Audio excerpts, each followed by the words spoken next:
Shalom, que Dieu vous bénisse, que Dieu vous accorde sa grâce. C'est votre serviteur, le pasteur Boris. Je viens encore une fois de plus à cette vidéo apporter une exhortation. Que Dieu vous bénisse, nous allons prier. Père, merci. Viens pour le contrôle de toutes choses, dispose toutes choses, soit présent. Et que seul ton nom, seul soit élevé. Merci. Amen. Ecclésias chapitre 4, verset 2. Et j'ai trouvé les morts qui sont déjà morts plus heureux que les vivants qui sont encore vivants. Ecclésias 7, verset 2. Mieux vaut aller dans une maison de deuil que d'aller dans une maison de festin, car c'est là la fin de tout homme, et celui qui vit prend la chose à cœur. Bien-aimés, voici un peu cette parole que Dieu a voulu que je partage avec vous, qui a pour thème la joie des morts. Ici, l'auteur, le roi Salomon, définit des thèmes, définit des expressions qui me marquent. Il dit, et j'ai trouvé les morts qui sont déjà morts plus heureux que les vivants qui sont encore vivants. Bien aimé, lorsque Salomon relate cette pensée, il veut faire comprendre que ceux qui ont quitté ce monde, ceux qui sont partis de ce monde, vraiment sont heureux parce que ils sont dans un endroit vraiment très heureux. Ils sont dans un endroit vraiment rempli de bonheur. Ils sont dans un endroit rempli de joie. Mais, il dit que ces morts-là sont plus heureux que les vivants qui sont vivants. Bien-aimés, pourquoi Salomon relate cette pensée? Parce que le monde dans lequel nous sommes, ce monde est rempli de méchanceté. Ce monde est rempli de meurtres. Ce monde est rempli de vols. Ce monde est rempli de tant de choses. Et voyant qu'ils ont à quitter ce monde parce qu'ils sont morts, car ils vont retrouver leur Père Céleste qui est Dieu. Cette joie les anime. Bien-aimés, la joie des morts vaut mieux que la vie d'une personne en vie sur cette terre. Car, que sait-il un homme de gagner ce monde si personne n'a? Il y a tant de choses que les hommes font.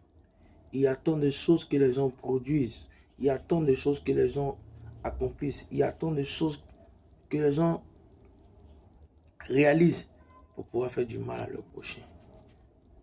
Et quand ces morts ont remarqué qu'ils ne vivront plus, ce que ils ont vécu sur terre. Parce que, sachant que des personnes qui ont des moyens, qui refusent d'aider certains, d'autres aujourd'hui qui préfèrent torturer leurs frères, qui préfèrent aujourd'hui vilipender leurs frères, qui préfèrent dire du mensonge sur leurs frères. Tout ça pourquoi? Pour chercher la gloire des hommes. Bien-aimé, lorsque tu essaies d'avoir l'amour des hommes, tu n'as rien compris. L'amour des hommes est pour un temps. Or, l'amour de Dieu, c'est pour l'éternité. Voici pourquoi la Bible dit que Dieu a tant aimé le monde qu'il a donné son Fils unique, afin que quiconque croit en lui ne périsse, mais qui ait la vie éternelle. Donc cet amour-là n'est pas un amour restreint, n'est pas un amour pour un temps, mais c'est un amour éternel. Or, les hommes, ils peuvent être avec toi. Ils peuvent comment je peux dire, être à ton service. Tu leur soutiens, tu leur apportes tout ce que tu devais apporter. Mais quand ces derniers aujourd'hui constatent quelque chose ou veulent aussi être comme toi, c'est des trahisons, c'est des complots, c'est des choses qu'ils mettent en marge pour pouvoir nuire à la vie de quelqu'un. C'est pourquoi, bien aimé, ce monde a un temps. Ce monde nous produit toujours des évolutions technologiques. Ce monde où nous sommes nous produit toujours des choses que nous avons à voir tout le moment changer. Mais la meilleure manière d'être heureux, c'est d'être dans la joie. et être auprès du Père. C'est pourquoi, bien-aimé, de là où tu te trouves, quel que soit ce que tu es, Christ t'aime. La Bible dit que le Seigneur n'est pas venu pour les justes, mais il est venu pour les pécheurs. Tu es un pécheur, je suis un pécheur. Christ est venu pour nous, afin de nous donner le salut. C'est pourquoi ne nous attardons pas à aimer seulement que les choses de ce monde. La richesse n'est pas un mal en soi, mais gagnons la richesse dans un bon sens. Gagnons la richesse dans une bonne étape que de se livrer à des pratiques de la sorcellerie en se livrant à des choses qui n'honorent point le Seigneur. J'ai suivi un peu la vidéo du footballeur Asamoah Gyan qui révélait un peu comment il a eu du succès dans le football. Bien-aimé, tu veux être populaire, laisse le temps de Dieu. Laisse le temps de Dieu te révéler. Laisse le temps de Dieu te révéler.